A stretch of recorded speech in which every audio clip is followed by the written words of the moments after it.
right. Yes, it's another Confessions podcast. That's what this is, and thank you for downloading our latest offering. A whole bunch of confessions this week, from the very sinful radio to listenership. And maybe you have one to add to our collection. Details on that in a moment. First of all, some of the highlights of the week. We have an Easter egg emergency, a trying teenage trickster, a masterly misdemeanour, and either a scandalous swimming suit stitch-up or tawdry trunk tampering. You choose. Well, tonight's confession comes from Steve. Thank you, Steve. Okay. I should do it sotto voce. Yeah, exactly. With not much interruption. Okay, thank you. Dear Father Simon, I can only hope against hope that you and your fellows are, as I am, committed chocoholics. And you will accordingly see to compassionately administer forgiveness for the indulgent sin I'm about to confess to. We're doing this on one of Matt's starving days. Yeah, thanks for that. Yeah, I noticed that as well. Well done. Because Matt has had... Yes. Shall we mention what you're doing? No, well, we always mention it, but yes, go on. He's not only doing the 5 and 2, he's now doing the 4 and 3. Yep. Ridiculous. Matt's having a midlife crisis. Yes, I am, yes. I've decided. Yes. Definitely happening. How mad 4 is and that? 3, everyone. 4 and 3. Anyway, cast your mind back some 30 or so years to the mid-1980s, a time when, as a self-confessed entrepreneurial businessman, a family man and a proud possessor of my first BMW estate, life was indeed sweet, and nothing was too much in providing all for my family, my wife, and my 3 young children. Easter was looming large, and we wanted to make this a particularly happy one. Spare no expense, the kids would have a wonderful time. And so when a particular chocolate retailer announced that for the first time ever it could personalise its already world-renowned Easter eggs by handwriting a name of a loved one on it, well, this had to be done. These are today, of course, 2 a penny, but in those days it was quite a novelty. The order was placed for the 3 children, and I picked them up a few days before Easter.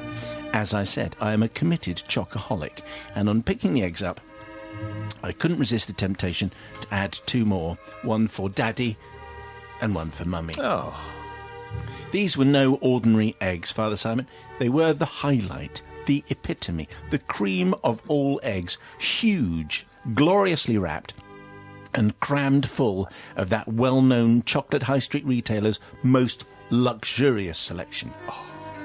I salivated in anticipation of the Easter Sunday to come as I loaded them into the back of my car. Unfortunately, a couple of weeks earlier, I had had an altercation with my garage wall and scraped the back of the car, which necessitated a respray to the rear of the car. And I drove on from the chocolate shop to the garage, where it was booked into the local garage to be repaired. The next day I picked it up, and the eggs remained safe, out of sight in the back, ready to be broken out with a flourish at the weekend. Easter arrived, and I went to get the eggs from the car. Imagine, Father Simon, horror of horrors, the sight I beheld: disaster, calamity, and ruin. Apparently, as part of the respray process, the paint is dried off using large, portable, infrared heaters. Oh, no. Heaters which raised the temperature of the metal to a degree which reached well in excess of the melting point of chocolate. A temperature which rendered each of the eggs secure in their boxes to a grotesque, that word again, malformed splodge resembling a surreal Dali-esque-like image. The writing distorted, but now completely unrecognisable as Easter eggs. They were monstrous. They were nightmare-like. Complete panic. With minutes to go, I rushed down to the local petrol station and was able to buy replacements, albeit considerably less impressive. 4 for £1, in fact.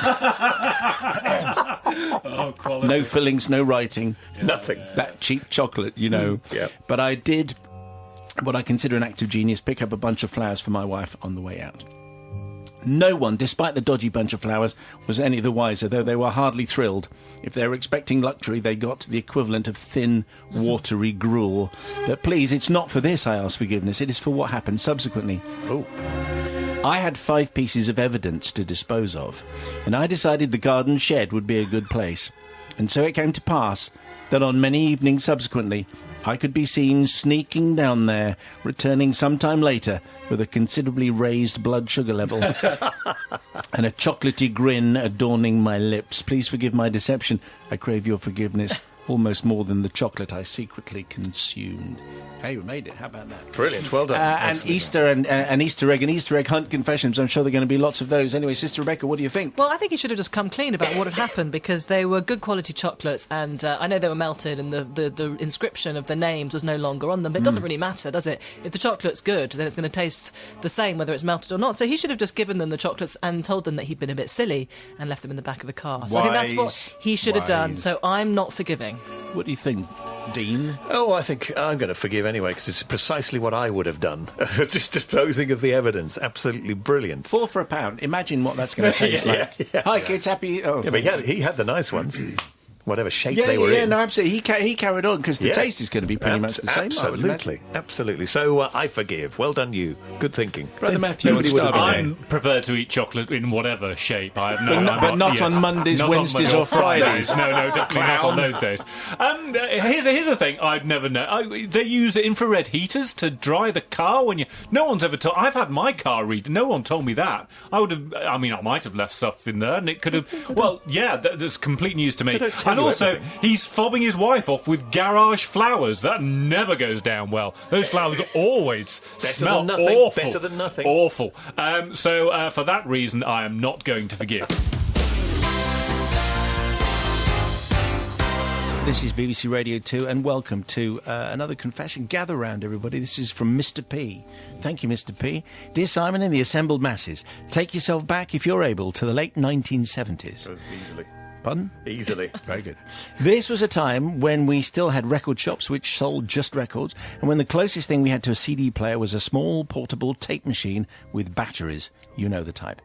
I grew up on a large council estate situated in a nice part of Hertfordshire. It had everything. A couple of local village shops, a few pubs, tiny sub-post office, and a big old church. The church itself had a path winding down both sides of it, and it cut through the graveyard at the rear. One winter's day... Was that you putting your sinister voice, that was it? No, it's just intimate. Okay. Oh. One winter's day, whilst rummaging through the bargain bin at an aforementioned record shop, I happened across a BBC LP record called Death and Horror Sound Effects. Oh, brilliant. We knew you were going in that direction. And at this point, I have to tell you, I had this album. Did you? Yes, This is a real album. Death and Horror. Death Why and did you Horror have that? Sound Effects, because... Were you a goth? You never know, do No, you? because what I did is I opened my... this was when I was at university. Yeah. I opened the window, and at midnight, I played these sound effects out. Freak. What a freak. Yeah, well. Looking on the reverse sleeve, it contains such sounds as coffin lid opening, various screams, assorted creepy creaks. And wouldn't it be nice if I could just Wow, wouldn't that illustrate be it for you? amazing if you could do that? Go back in time.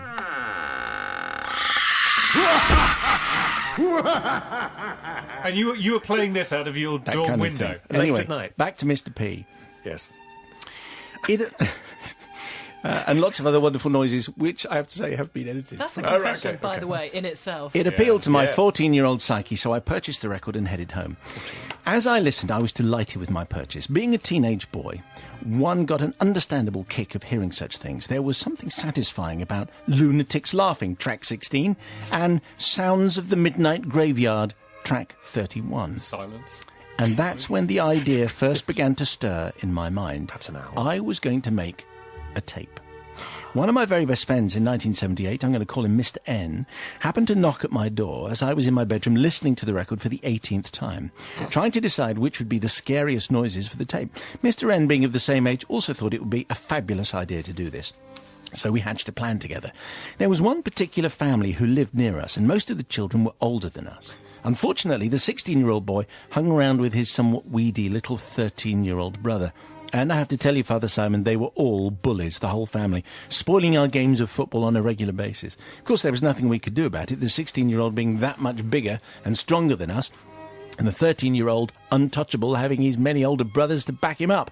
Anyway, we had the plan in place and it was time to execute it. We had taped well over 2 minutes of silence before varying noises started to appear on our tape. We had a creaking door, a coffin opening, lots of screaming, ghostly chains, that kind of thing. We had seen the brothers earlier in the day, and we were telling them how we'd visited the graveyard for the past couple of nights, and we'd heard strange noises, and were convinced we'd seen something.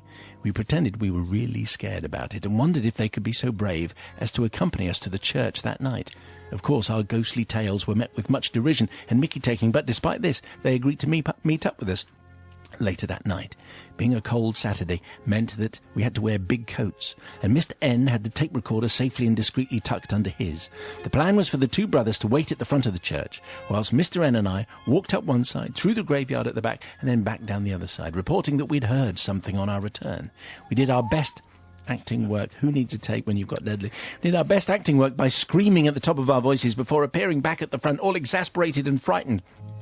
It seemed to have the desired effect, as we could see the terror in the younger brother's eyes.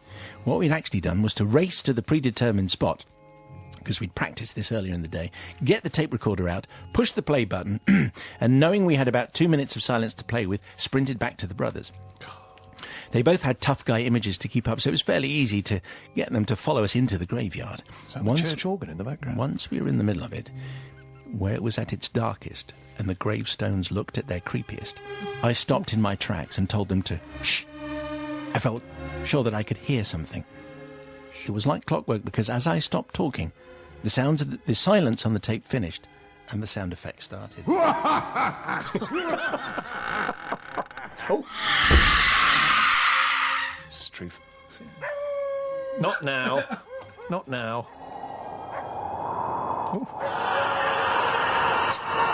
Seems to be a blizzard. Anyway, you get the picture. Overkill. I'm just going back. Yeah. I'm just going back a few years. Mr. N and I discussed the possible scenarios, but the one we hadn't considered was the one where both brothers screamed at the top of their voices like 5-year-olds and sped off faster than we thought it was possible to do so. It was several minutes before we could join them, as we were in apoplectic laughter and were still giggling when we finally retrieved the tape recorder from its hiding place. How we laughed. We then ran back down the path, expecting to see the victims of our prank at the front of the church, where we could confess our joke and all have a laugh about it. Unfortunately, they were nowhere to be seen. Oh. As we approached the village shop, we could see the brothers. They were in animated conversation with an older sibling of theirs. Wiping the smirks from our faces, we feigned fear and corroborated their story. We had to do everything in our power to stop the police being called. It didn't help that the younger brother was actually in tears and as white as a sheet. The next suggestion was to call the priest. I said I'd do it. The story spread around the estate like wildfire, and many nights thereafter the graveyard was visited by other like-minded kids hoping to get a repeat performance. Nothing happened, of course. The priest must have done his thing, ha-ha. And although the story faded and the mystery of the graveyard noises were forgotten by most, I doubt the younger brother has ever forgotten that night. He still thinks he witnessed a supernatural event. Father Simon, I seek forgiveness not only from the brothers themselves, but also their family, but also the many nights spent comforting the younger brother when he woke up in a sweaty panic. Oh, no. I also seek forgiveness from the other children who spent many a wasted hour in the graveyard in the weeks after the event, hoping that they would hear and see what we did. You see, we couldn't tell anyone else, because we couldn't let our secret slip. Considering it was a BBC sound effects record, I expect you to forgive me without too much deliberation, as it's partly your fault. What? How dare you? Well, you know, because it was a BBC sound effects record, which when played... Sounded a bit like... What? Slick. Blizzard is a bit odd, isn't it? Yeah. Anyway, Sister Rebecca, what do you think? Seasonal. Well, I understand that teenage boys have to keep up their macho image, but if someone had come to you on the edge of a graveyard and said, there's something really creepy and there's some horrible sounds in there, would you actually go in and have a look and investigate? I think they were mad to do that. But I do feel sorry for this young boy. I mean, what had he done exactly to deserve this? He's a bully. Well, I don't know if the 13-year-old was a bully himself. So I actually think that I'm not going to forgive. Because he was very upset and traumatised by the whole thing. The best tracks on this album, I have to say, are the ones where they do things to vegetables. Oh, slice into them, I know what you mean. Deadly. Yes, we don't need that. Oh, timing. Yeah, I forgive. It was a great prank. Well done. And they were a family of bullies. We don't like bullies. They got their just desserts that did. night. No police involved, no priest.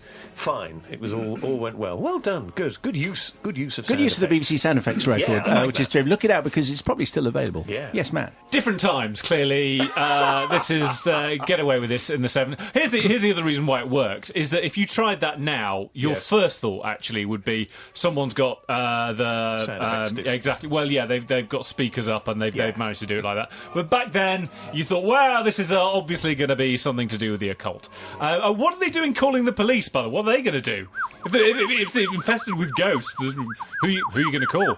Clearly, not the police. Not the police. I'm thinking of a Sorry. second career for dads. Sounded like just sounded like as though we had a bird loose in the Yes. studio. Again. So I am going to forgive. Excellent. Well, thanks, Oh, but Deadly. Haven. Surprisingly, we got an early verdict here from Paul of York. Simon and Yes. I had the same LP. I used to get up in the middle of the night to freak my sister out. Absolutely forgiven, even though you haven't finished. So, Brilliant.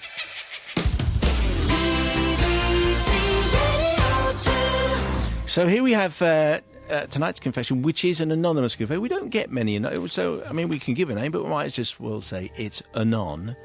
Father Simon and the Understanding and Forgiving Collective, except probably sports guy Matt, who may find this just one step too far. Really? Yes. Oh, I'm intrigued. You've already been spotted. However, I throw myself upon you and seek your forgiveness for past. Now, the word is misdemeanour, but I'm just mentioning this because it made me laugh. It's spelled misdemeanour as in Mr. and then meaner as in someone who... a meaner mister. Anyway, thanks, Anon. Anyway, misdemeanour makes me feel more and more ashamed of my actions and spelling every time the Six Nations or Rugby World Cup comes around. So in a year when we have both, my guilt is at its highest. So I've been driven to seek forgiveness through my confession. For Matt, my only defence is that these were different times. Oh, right. Actually, I have to say, Anonymous, that's not going to work, particularly, I don't think. So let me take you back to the booming 90s. I find myself working for a very large, well-known bank, but I'm not seeking forgiveness for this, as I was one of the good guys. Promotion eventually took me into the centre of London, managing a team of people. Part of my role was to host certain regional and national events, and every now and again I was called upon to host sponsored events for special clients and employees. On the face of it, these were excellent events and truly enjoyable, but I had started my life and career in the quiet West Country. So to say I found myself somewhat out of my depth at these large corporate events in central London is something of an understatement. Rabbit caught in headlights comes to mind. So imagine my surprise and delight when I was asked to host a table at the Jeremy Guscott Testimonial, a black tie event to be held at the London Grosvenor Hotel, Park Lane, no less. The guests were to be made up of senior bank managers and their invited clients. And I was there to host the table, make sure no one wanted for anything, and to ensure that the evening ran smoothly. The place was packed, the guest speakers were excellent and funny, the wine, the bubbles and beer flowed, the atmosphere was excellent, and it was true to say that I got caught up in the whole event, joining in with the celebrations, becoming one of the party-goers rather than the sober professional host I was supposed to be. And then Jeremy Guscott got up for his speech. The table was kept happy by an ongoing supply of assorted drinks. A good time was being had by all. Then Jeremy presented his new book, and a copy was provided for each of the guests. And a queue quickly formed, with rugby enthusiasts eager to get their book autographed by the man himself. Because we're talking a rugby legend, are we not? We are, Jeremy Guscott. Thank yes. you. One of the guests on my table came up with a plan. Rather than each of them queue, one person could have all the books and get them all signed. As the table host, all eyes turned to me, and I rather grudgingly accepted responsibility. With 12 books in hand, hardbacks I should tell you, I started queuing. It was taking forever. There were literally hundreds of people standing in the line, and the line wasn't moving. I looked back at my table. They were having a great time, a fantastic time. The wine was flowing. Everyone was in high spirits. What was I to do? Stand and queue and miss out on the party?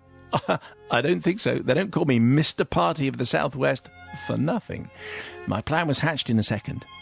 No one knows what Jeremy Guscott's signature really looks like, do they? No. Have I got a pen in my possession? I think I have. So I took myself off into a corner and I signed each one of the books with a vaguely recognisable Jeremy Guscott with some scribbles in between the letters. Lots of love, Jeremy Guscott. Best wishes to you, Jeremy Guscott. I hope you enjoy my tale, Jeremy Guscott. You get the general idea. Heading back to the table, signed books in hand, everyone was surprised to see that the queue hadn't moved, but I'd returned. I explained that as a sponsor for the event, I was able to queue jump, getting the book signed as a priority. I spoke with Jeremy. He sends his best wishes to you all. I looked over the table and winked. Everyone was ecstatic with such a great result. To complete the lie, I even signed a copy for myself. Now back at the table, the party was in full swing and I was back in the thick of it. I have to tell you, Father Simon, left the bank and returned to my quiet life in the West Country. But every time the rugby comes on, I feel a certain degree of guilt, especially as I have also shown my signed copy of Jeremy's book to my friends and family who don't know that it was me. Ooh, they chorus. Ah, I think. So it's time to confess my sin. If you basically attended the Jeremy Guscott testimonial in the Grosvenor Hotel, Park Lane, and you were the guest of a certain well-known bank, you might want to check the signature in your book. It might not be the genuine thing, more an elaborate drunken scribble, which is me. So I seek forgiveness from you. I also seek forgiveness from those I have shown my copy to. It's not the genuine thing. I also seek forgiveness from Jeremy, as although the book isn't great, it was the wrong thing to do. Thanks very much. Well, you can make your own judgment about the book, obviously. In my defence, it was an excellent evening, says Anonymous from the West Country. I'm sure there will be many people who would have loved every single word of it. Yes, correct. But thank you for that little bit of editorial there at the end, Anonymous. So we do occasionally get faked signature, but it's a very, very elaborate plan in 12 fake signed books, Sister Rebecca. It must happen all the time, don't you think? Yes. But I think he showed initiative, or she, Anon, showed initiative doing that. I mean, Jeremy Guscott was signing books anyway, so it's not a complete deception. It's just a slight deception. Maybe the signature was similar. I suppose I feel sorry for these people if they tried to sell the book on eBay or something like that, and it turned out they were found out because the signature wasn't real. But I think if they didn't do that, there was no harm done. So I'm going to forgive. Autograph confessions are always welcome. Banker confessions. We could probably do a few of those. I don't want rugby confessions.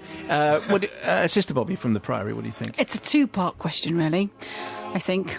Is it? But yeah, because I don't like any deception, and especially on behalf of someone else, because poor Jeremy had no part in it. And, when it's not entirely innocent. However, the other table, that whole table that was so lazy to get their own signing, and they could not be bothered. They didn't want to meet him. They weren't inspired. They didn't really care. So not forgiven on behalf of Jeremy, but forgiven on behalf of the table.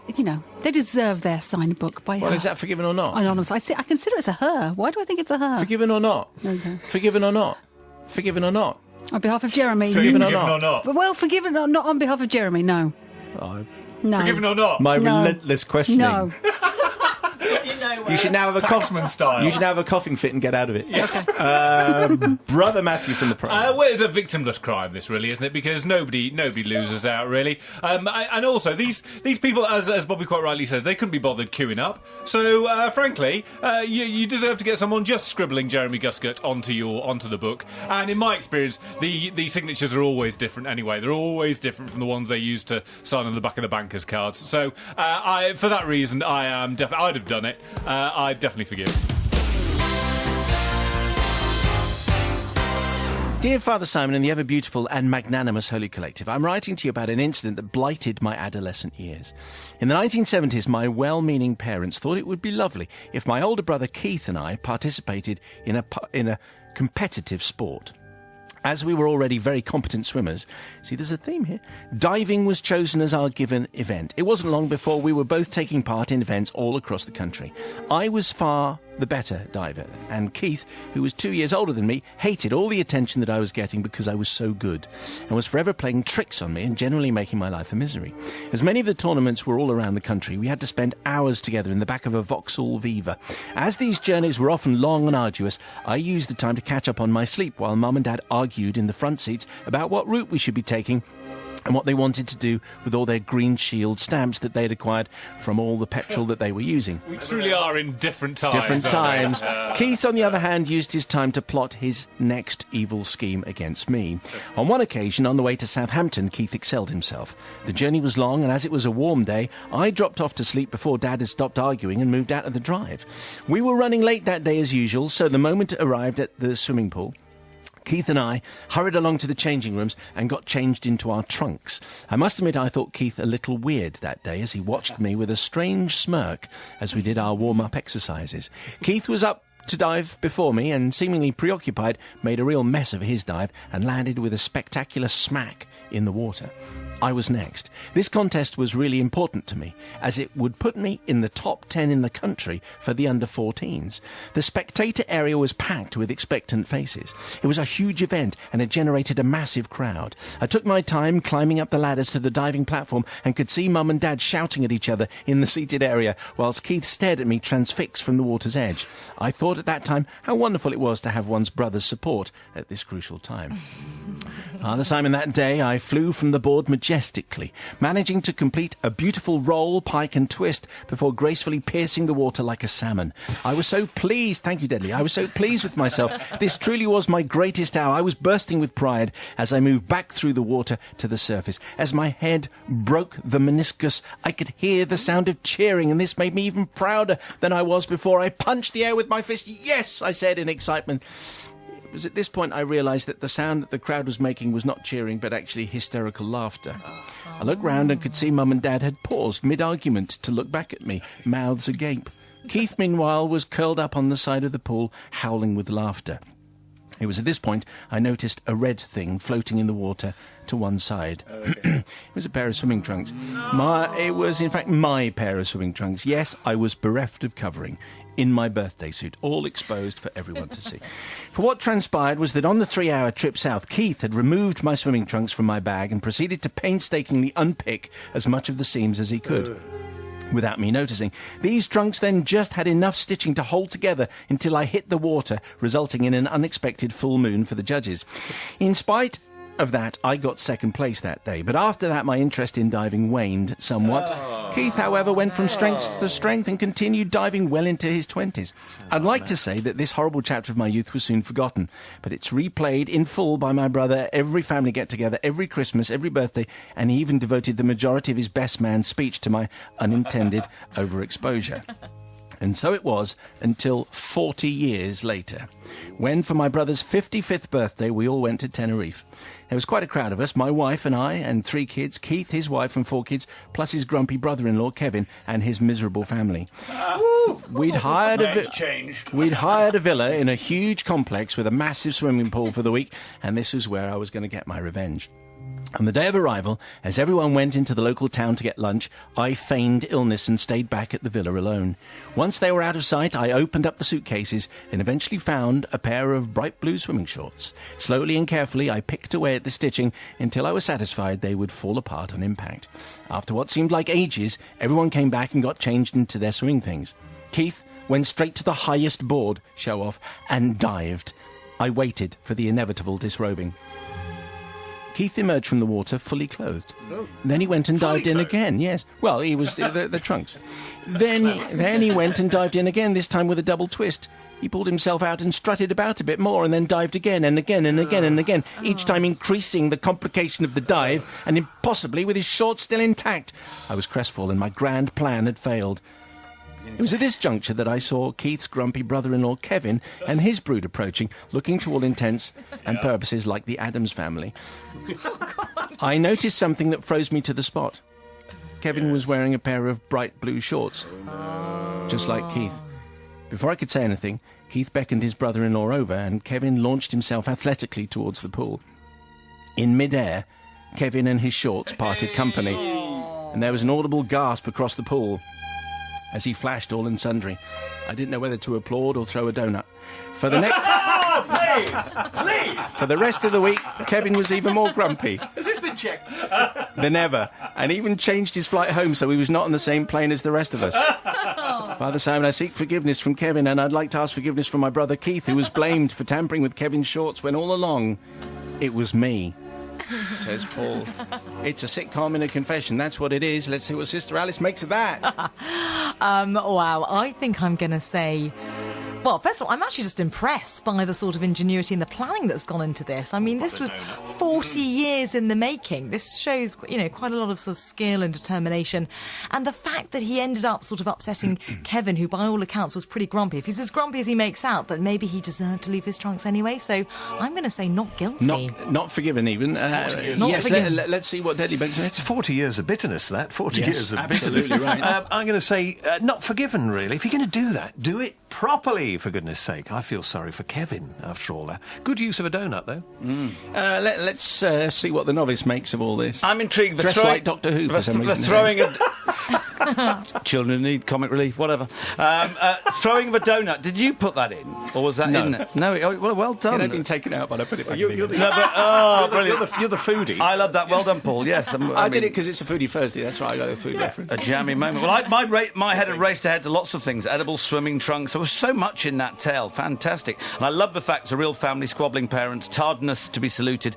But also, I wonder if Kevin is still the brother-in-law, because if he is, Paul is in big trouble. He's going to have to... so for all that reason, for the money it's going to cost him to go, as they say in the mafia, he's going to take to the mattresses. He's going to go into hiding.